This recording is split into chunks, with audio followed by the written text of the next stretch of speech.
హైడ్రాని తెచ్చిపెట్టింది.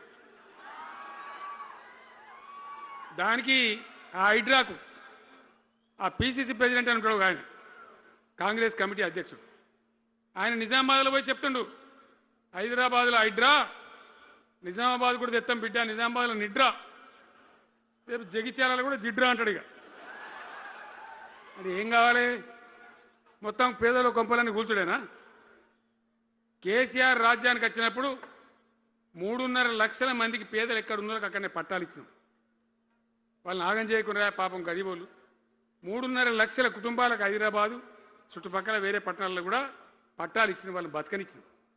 ఇలా ఏం కూలగొట్టుడు? అది పుస్తకాలు కూడా తీసుకుని పోరాటాలు చదువుకునేటి అంతే గిరితమా? నేను ఒక్కటే మాట మనం చేస్తా ఉన్నా, గ్యారంటీగా బీఆర్ఎస్ గవర్నమెంట్ వచ్చేది ఖాయం. మొట్టమొదటి రోజులనే ఈ హైడ్రాని ఎత్తి అవతల వరేస్తామని చెప్పి నేను మనవి చేస్తా ఉన్నా. తీసేయన్నా దాన్ని, హైడ్రాని తీసేయనన్నా? పక్క మాటనా?